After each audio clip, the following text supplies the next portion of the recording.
The Minnesota Vikings took another loss, this time to the Los Angeles Chargers on Thursday Night Football. But the real question is, can we now chalk it up to the game and say that the Minnesota Vikings season is now over? Or is it too soon, or am I being ridiculous? Let's talk about it. And then on the back end of today's episode, I'm here to talk about why the New York Jets should be sellers at the NFL trade deadline. Y'all know we gonna talk about it, break it all down, but you gotta hit the music first. Welcome to your number one spot for all NFL news and content, NFL Central.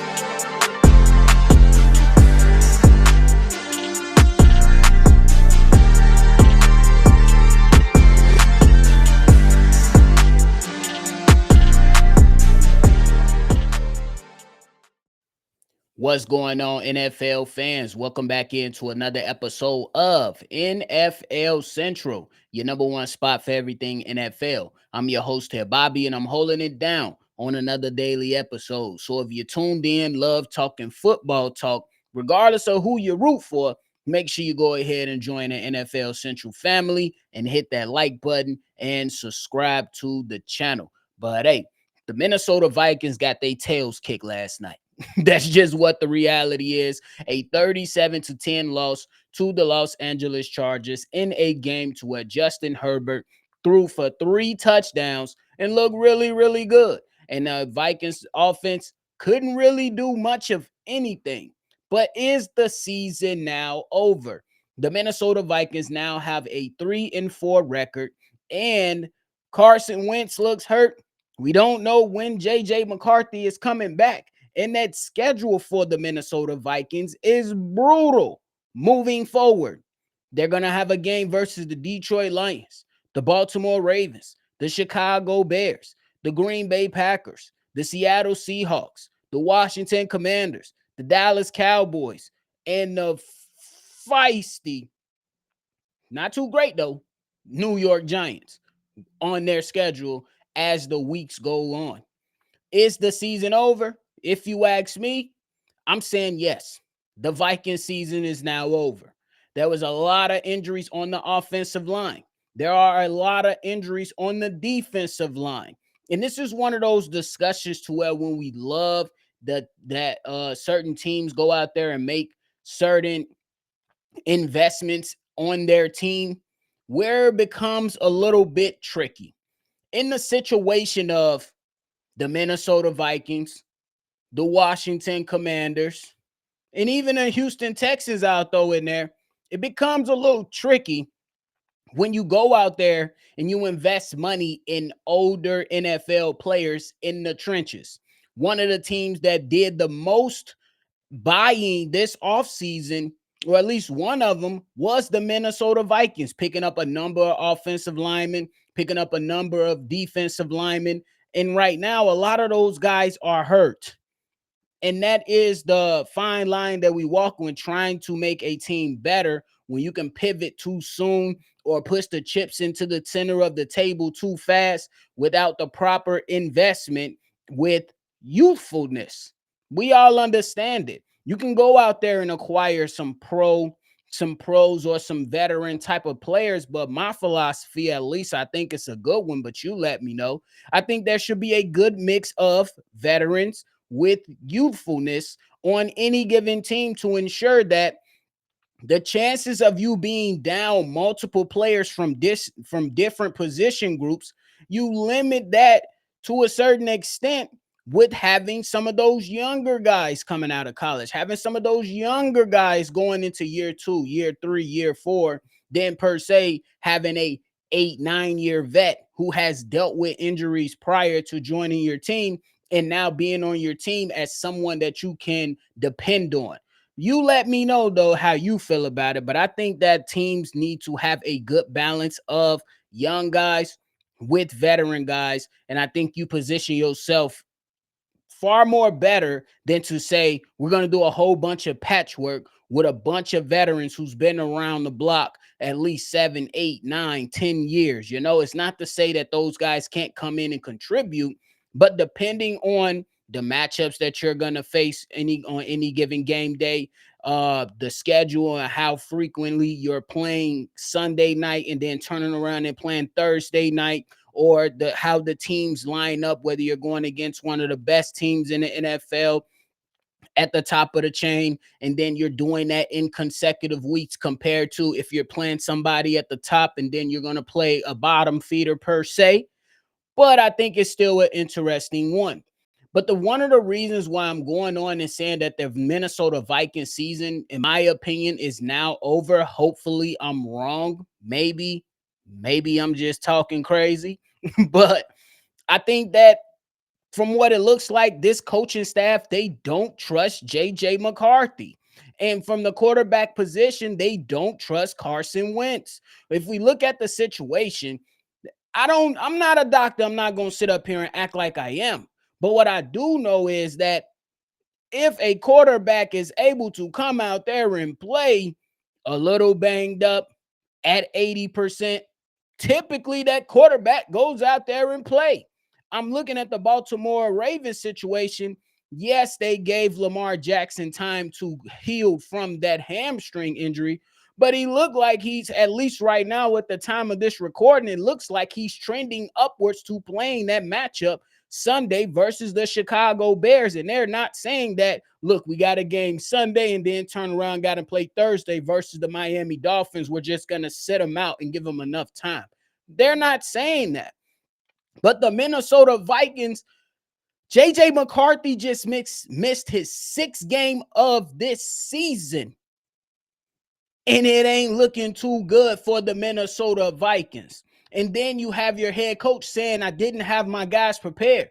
I ain't going to lie to you, coach. It was a very good answer and a very good response to give out to the people, and a very good one to take the smoke away from your team. And that's what you're supposed to do. But you don't have the talent at quarterback right now, bro. You don't have enough bodies on the defensive line or the offensive line, and even in your linebacking group available to you, my guy. No, we don't make excuses for anything like that. No, we don't go out there and say, man, if we just had this guy, this guy, this guy, this guy, and that guy, we'll be much better. No, you go out there and play with the guys that you play with. So kudos to Kevin O'Connell. But I think that the reality is, in the more straightforward answer that coaches typically can't give out, is that I don't necessarily believe in JJ McCarthy. I think that's what the Minnesota Vikings are trying to tell us. They don't believe that JJ McCarthy can stand in that pocket and go out there and make some throws that are going to be good enough to help the Minnesota Vikings win. It's some of the things that we entered this season having questions about, and pretty much saying, hey, can JJ McCarthy get this thing rolling? Nobody really knew, other than the guys that have been working with JJ McCarthy this entire time, which is Kevin O'Connell and his staff. So it's crazy. And what makes this whole JJ McCarthy situation even more crazier is that you had Daniel Jones a part of your organization. You had Sam Darnold a part of your organization. And right now, Sam Darnold and Daniel Jones have their teams in the thick of things for the playoffs, while the Minnesota Vikings seem to be treading in the opposite direction. That is the crazy part about it. That is the realness and the crazy part about it.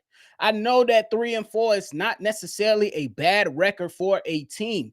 However, have we not seen what this team has looked like over the last 3 weeks? They look terrible. They look terrible. It's only so much scheming and things that you could do for a said game. At the end of the day, once you get on the field, guys have to execute, and guys have to be capable of executing the plan.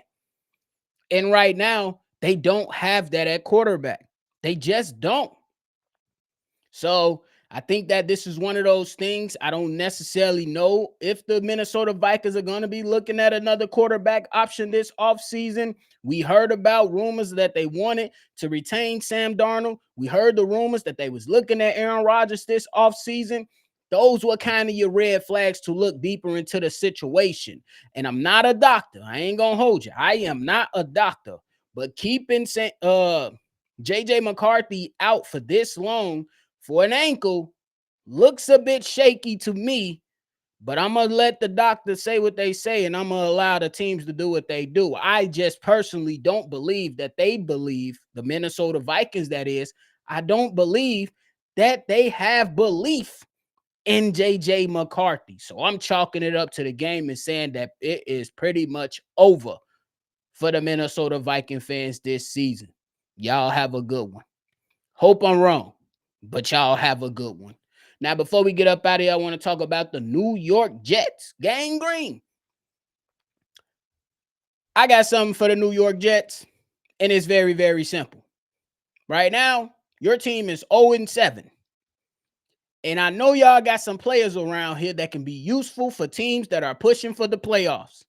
You should absolutely, if you are the New York Jets, become sellers at the trade deadline. Stockpile the assets, open up some money so you can be able to go out to the draft and draft more young talent, maybe flip some picks, but then open up the bank for a number of players to come and change the infrastructure and help enforce the culture. It would make a shift to the culture in New York for the New York Jets. Justin Fields is not it. Tyrod Taylor is not your long-term solution. You got some assets on this team if you're the New York Jets that can be useful for somebody that is making a push to the playoffs. You have guys like Breece Hall. I don't necessarily know what the trade value is, but I would imagine that you could potentially get a third or a fourth for a guy like that. You have edge rushers, Jermaine Johnson and Will McDonald, available to you to possibly move off one of those guys. And there are some rumors that are saying that Quinnen Williams will be available. However, that is not a move that I would do if I am the New York Jets. I will not be looking to move Quinnen Williams. We heard a little rumbling about Sauce Gardner and Garrett Wilson as well. I'm not really trying to go out there and execute and move those guys either. I think that you hold on to those guys, but you figure out a way to maybe move a Breece Hall, to move a Jermaine Johnson, to move a Will McDonald, because you can replace some of those assets in other ways next year in the offseason. But I don't necessarily know if it's going to be too many defensive tackles that are going to be as good as soon as next year as a Quinnen Williams. I know Sauce Gardner has dropped off a little bit, but I still think that he could be a better football player for you with the right coaching and the right adjustments to the team. The same thing goes for Garrett Wilson. And another reason I think that why the New York Jets should be sellers by the trade deadline is very, very simple. Outside of the 0-7 record, y'all just made a decision to start Tyrod Taylor and he got hurt. So you might have to revert back to starting Justin Fields, the man that refused to throw the ball, that is likely going to have you at 0-8 by the end of Sunday night. And then you're gonna play this game versus the Bengals with no Sauce Gardner and no Garrett Wilson. You should be stockpiling. You should be trying to just tank away the rest of the season. I know guys are gonna play for pride because tanking is not an NFL thing, which I respect 100%. But this season is over for y'all as well. This season for the New York Jets is over. So you should be trying to position yourself to where you can have one of those off seasons to where you can say, we was at the bottom of the league. Now we can find ourselves somewhere in the middle playing meaningful football in late November into December, heading into January. Because this is not going to work if you don't have the assets to bring in players that fit the philosophy of Aaron Glenn if they decide to stick with Aaron Glenn and move in that direction or continue to move with him and embrace his vision. He has to get players that embody his vision. Not everybody that was on this team embodies that vision. Some of those players that are still part of this team were Robert Saleh guys. It's time to move on from said players. Make the moves, get the assets, have the books ready. We going crazy this offseason with drafting and signing free agents that make sense to help build this team into being something. I feel bad for New York Jets fans. There was a video around with a young teenage kid was like, I was born into this crap. Trust me, my fella. I've been there before with my Chicago Bears. I was born into this crap. It's a good thing that we winning football games right now. But I'm going to tell you, with the Chicago Bears and my PTSD for rooting for that team, it ain't always pretty. I'm telling you. Now, it ain't always pretty when the team start out 4-2. We were just 4-2 last year. Now we 4-2 this year. Last year, the Hail Mary ended my season. Let's see what happens after having a few good wins for my Chicago Bears. But if you're a New York Jets fans, you should be hoping for the sell-off. And just show up to the stadium if you still want to go with a paper bag, because you stink. I've been there before. This is not trying to crap on you. I'm just saying, simply, I feel your pain because I felt it before. That's all I'm going to say. That's all I'm going to say, y'all. That's all I'm going to say for my New York Jets people, man. I feel where y'all coming from because incompetency has plagued y'all forever. So I know how that feel in Chicago. Trust me. There's a plan for the New York Jets to fix this and right the ship. It ain't happening in 2025, though. Maybe start to take some step forward in 2026 if the moves make sense. Do not move off Aaron Glenn too soon. Let's see what he can actually bring to the table because he brought on some guys that play hard for him. Sometimes it look a little bit weird. I ain't hold you now. But you just can't keep swapping through head coaches like that. Whatever the plan is, hopes it work out. But the New York Jets should absolutely be sellers at the trade deadline to stockpile some draft picks. But hey, that is it for me today, y'all. I appreciate y'all for tuning in to another episode of NFL Central. Before you get up out of here, make sure you hit that like button. Make sure you hit that subscribe button. And y'all already know, man. Make sure you always love football. And I'm going to catch y'all on the next one for sure. Peace, y'all. This has been a presentation of the Break Media.